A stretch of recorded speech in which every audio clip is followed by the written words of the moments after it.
Breaking news today. Please subscribe and then check notification box to get all breaking news alerts. Retirement for most professional athletes means starting a new career, usually taking on some supporting role in sports. Coaching is an option, as well as commentating, etc. But for Colin Kaepernick, the athlete who was forced into retirement because of his objectionable political displays on the field, those weren't options. The NFL might be willing to take a risk on letting the National Anthem protest continue, but the teams don't seem to be willing to take a risk on Kaepernick. At this point in his life, he's relegated to writing and apparently passing on his wisdom to the next generation. That's right, the man who single-handedly ruined one of America's favorite sports is now teaching others how to do the same.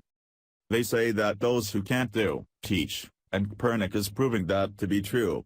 The Conservative Tribune reports that the former NFL quarterback turned social justice warrior is trying to rally support from the small fries these days. Apparently, he's spending his time teaching kids what rights they should demand out in the world. Kaepernick walked away from his contract with San Francisco following last season and no team has signed him thus far, but the former quarterback hasn't been sitting around doing nothing this year instead of playing.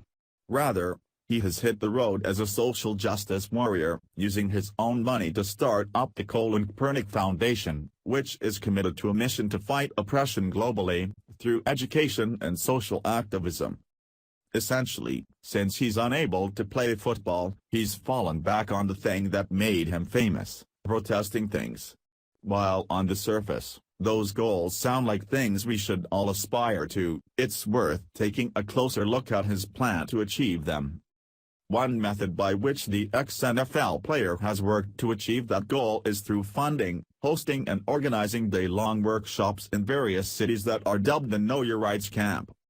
The camp is described as a free campaign for youth, fully funded by Colin Kaepernick to raise awareness on higher education, self-empowerment, and instruction to properly interact with law enforcement in various scenarios. It appears that Kaepernick is taking his objections about how police treat people to the streets.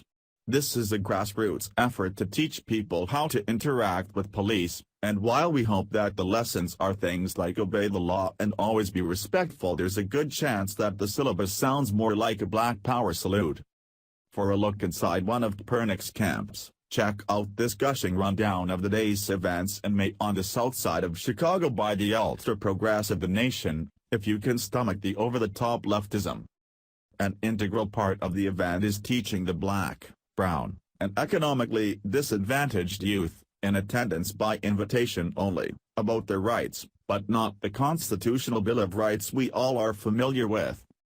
Instead, these 10 rights are specifically derived from the political legacy of the Black Panthers, a radical racial leftist political organization. The rights that Kaepernick is teaching urban youth about are: 1. You have the right to be free. 2. You have the right to be healthy. 3. You have the right to be brilliant. 4. You have the right to be safe.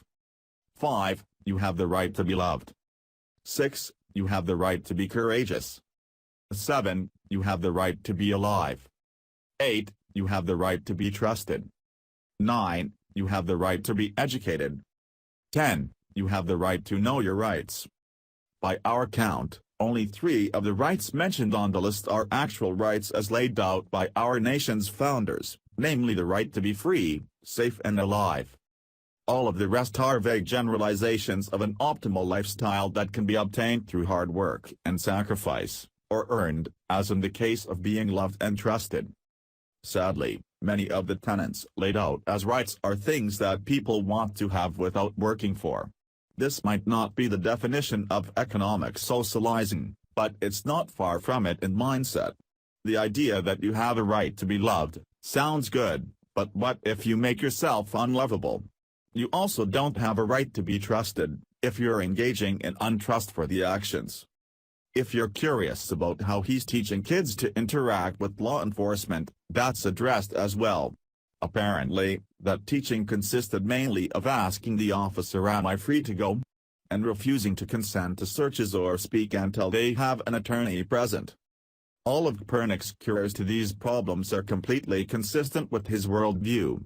If the country really was in the state that he believes is to be in, this would be a completely logical answer to the issues at hand. The problem is that the worldview was built on lies, told by those who want to manipulate the direction of cultural growth for their own personal gain.